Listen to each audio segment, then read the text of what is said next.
यूं ही नहीं मैं बन जाता हूं। कुदरत के कोने कोने से खूबियां खोज लाता हूं। गुणवत्ता की गहराइयों का गोताखोर हूं मैं। यूं ही नहीं मैं रजनीगंधा बन जाता हूं। आज जो खबर पाठशाला के पहले चैप्टर में आप देखेंगे, सुनेंगे, उससे आपको इस देश के कुछ नेताओं और उनकी पॉलिटिक्स पर शर्म आएगी कि किस लेवल पर चले गए हैं ये लोग। हालांकि नरेंद्र मोदी के विरोध के चक्कर में देश का विपक्ष इससे पहले भी राजनीतिक स्तर गिराने के नए रिकॉर्ड बनाता रहा है। जैसे पाकिस्तान में सेना ने सर्जिकल स्ट्राइक की, पाकिस्तान में घुसकर सेना ने सर्जिकल स्ट्राइक की तो उसके सबूत मांगे गए। पाकिस्तान में एयर स्ट्राइक हुई तो मरने वाले आतंकियों की संख्या का सबूत मांगा गया। फिर विंग कमांडर अभिनंदन के मामले में भी सवाल पूछते रहे ये लोग। मन मुताबिक देश की जुडिशरी पर सवाल खड़े करते हैं। जीत गए तो ईवीएम ठीक, वरना चुनाव हैक हो जाता है इनके लिए। विदेशी धरती पर जाकर भारत को बेइज्जत करते हैं। पड़ोसी देश में हिंसा होती है तो ये प्रार्थना करने लगते हैं कि ऐसी हिंसा देश में हो जाए और मोदी कुर्सी से हट जाए। कनाडा आरोप लगाता है तो ये बिना उसके सबूत दिखाए मोदी सरकार से सवाल पूछने लगते हैं। लेकिन इतना सब कुछ भी बहुत नहीं था तो आज नया बवाल काट दिया इन लोगों ने। आज देश के लिए एक परेशान करने वाली खबर आई। अमेरिका की जांच एजेंसी एफबीआई ने आज एक वांटेड का पोस्टर जारी किया। पोस्टर में दावा किया गया कि यह भारतीय नागरिक है और पूर्व रॉ एजेंट है। अमेरिका ने इस भारतीय नागरिक को आतंकी पन्नू की हत्या की साजिश रचने वाला बताया। अमेरिका किसी भी कीमत पर इस भारतीय नागरिक को पकड़ना चाहता है, सरगर्मी से उसकी तलाश कर रहा है। इस मामले में आतंकवाद के मुद्दे पर कैसे अमेरिका एक्सपोज हुआ, इस मामले में मोदी सरकार का क्या स्टैंड है, पूरा मामला कहां से शुरू हुआ, यह सब आज आपको बताऊंगा। लेकिन पहले यह जान लीजिए कि आज की डेट में इस भारतीय नागरिक की जान खतरे में। अमेरिका ने इसे इंटरनेशनल क्रिमिनल बना दिया। दुनिया भर की जांच एजेंसियां इसे तलाश रही और इसका गुनाह सिर्फ इतना है कि यह अमेरिका में उस आतंकी पन्नू को मारने का प्लान बना रहा था जो दिन रात भारत को बर्बाद करने की साजिश रचता है। अमेरिका के लिए भले क्रिमिनल हो सकता है, साजिश रचने वाला एक वांटेड हो सकता है, लेकिन भारत की जनता आज इसे हीरो मान रही है क्योंकि पब्लिक को समझ आ रहा है कि पूर्व रॉ एजेंट पन्नू को इसलिए नहीं मारना चाहता था कि पन्नू ने उसके ताऊ की कोई जमीन हड़प ली है या उनकी भैंस खोलकर भाग गया है। भाई, वो देश के खिलाफ करने वाले एक आतंकी को खत्म करके देश की रक्षा करना चाहता था। आज उसकी जान तक खतरे में है और इसलिए हमने भी इसका चेहरा और इसकी पहचान गुप्त रखने का फैसला किया ताकि देश के सपूत को और उनके परिवार को कोई खतरा ना हो। लेकिन अब अमेरिका का जो भी हिसाब हो, उसकी जो भी डिप्लोमेसी हो, लेकिन भारत की जनता का स्टैंड इस मामले में क्लियर है कि जो व्यक्ति भारत के दुश्मन को खत्म करने में लगा है वो विलन कैसे होगा भाई? और वो भी कोई संत आदमी थोड़ी है। तो पन्नू आतंकी है। अमेरिका घुस के ठोक देता आतंकी को तो ठीक, और आतंकी पन्नू को मारने की साजिश रची जाए, उसके लिए प्लान हो, कोविड ऑपरेशन हो, तो वो आदमी जो है वो विलन हो जाएगा देश का। देश की विडंबना यह है कि भारत के आम नागरिकों की नजर में जो पूर्व खुफिया एजेंट हीरो है, वही इस देश के विपक्ष के लिए विलन है। इस देश का विपक्ष वो भाषा बोल रहा है, जो सवाल पूछ रहा है, जो अमेरिका को सूट करता है, जो पन्नू को सूट करता है। देश की जनता को पूर्व रॉ एजेंट के समर्थन में भर भर के मैसेजेस कर रही है। जनता खड़ी है उसके साथ। लेकिन आज जनता को यह भी देख लेना चाहिए कि विपक्ष किसकी साइड खड़ा है, क्योंकि उसे तो नरेंद्र मोदी के विरोध के आगे कुछ दिखता नहीं। देश तो उनके लिए है ही नहीं ना, लिस्ट में ही नहीं है, ऐसा लगता है।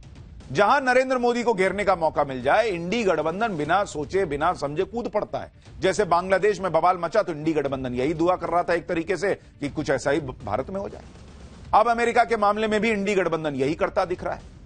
जैसे आप ममता बनर्जी की पार्टी टीएमसी के प्रवक्ता रिजू दत्ता का सोशल मीडिया पोस्ट देख लीजिए।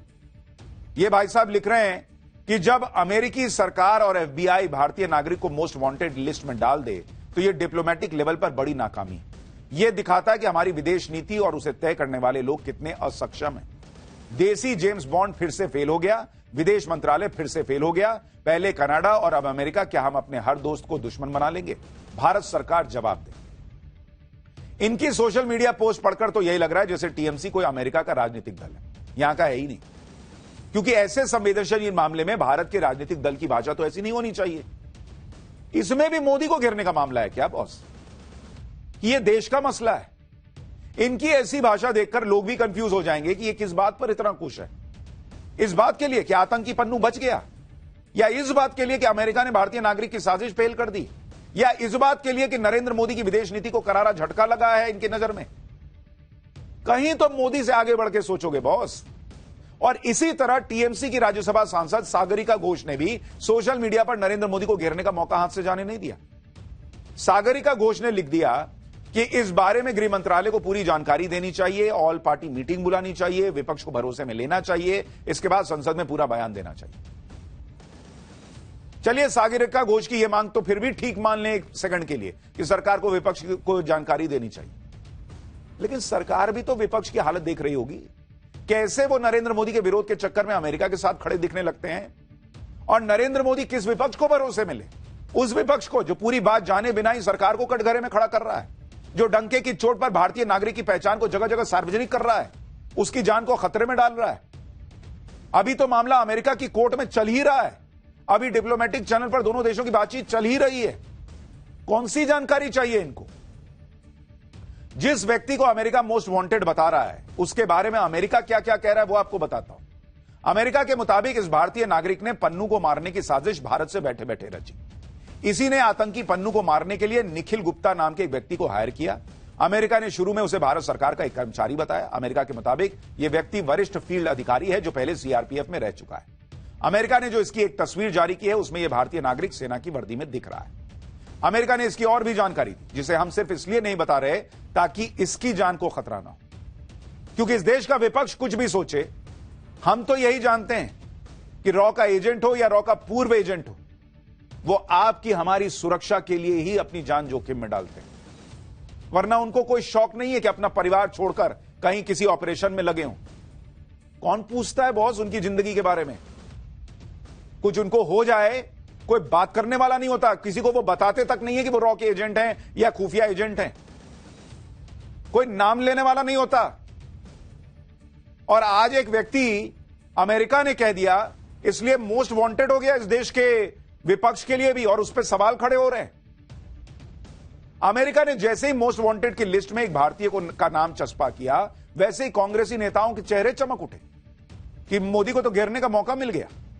मुंबई कांग्रेस ने सोशल मीडिया पर एक पोस्ट डाला जिसमें कहा गया कि बिग ब्रेकिंग, मोदी राज में भारत के लिए एक और काला अध्याय। एक पूर्व रॉ एजेंट अब एफबीआई की वांटेड लिस्ट में है। एफबीआई उसे अमेरिकी धरती पर मर्डर की साजिश रचने और मनी लॉन्ड्रिंग में शामिल होने के आरोप में तलाश रही है। यह बहुत ही हैरान करने वाला है, जहां भारतीय खुफिया एजेंसी के अधिकारी भी विदेश में हत्या की साजिश रच रहे हैं। इस तरह के अधिकारियों के चक्कर में भारत की छवि खराब हो रही है। पहले कनाडा राजनीतिक दखल का आरोप लगाता है और अब अमेरिका ऐसी अराजकता के लिए नरेंद्र मोदी को जिम्मेदार ठहरा रहा है। मुंबई कांग्रेस ने यह तो बता दिया कि एक भारतीय नागरिक अमेरिका के लिए वांटेड है, लेकिन यह नहीं बताया कि अगर यह आरोप सही भी है तो वो भारतीय नागरिक वहां किसी मासूम को नहीं बल्कि एक आतंकी को खत्म करने का प्लान बना रहा था। अमेरिका के लिए आतंकी पन्नू भी अगर उसके यहां का नागरिक है तो इंपॉर्टेंट है, जो कि टेररिस्ट है। और आपके यहां का पूर्व रॉ एजेंट जो आपके लिए, आपके देश के लिए काम करता है, वो आपके यहां का नागरिक है, लेकिन मोदी को घेरने के चक्कर में आप उस पर सवाल खड़े कर रहे हैं। कुछ तो शर्म होनी चाहिए बॉस। इस पोस्ट के जरिए कांग्रेस ने कनाडा के मामले में भी मोदी सरकार को घेरा, जबकि पूरी दुनिया कह रही है कि जस्टिन ट्रूडो तो भारत पर आरोप लगाकर खुद एक्सपोज हो गए, लेकिन मोदी विरोध में कांग्रेस की उल्टी ही गंगा बह रही है। हालांकि बाद में मुंबई कांग्रेस ने सोशल मीडिया पोस्ट को डिलीट कर दिया, लेकिन सिर्फ भारत पर ही सवाल क्यों, जबकि यह तो दुनिया भर में होता है। अलग अलग देश की खुफिया एजेंसियों के दुनिया भर में सीक्रेट एजेंट्स होते हैं, वो सीक्रेट ऑपरेशंस करती हैं। जैसे अमेरिकी खुफिया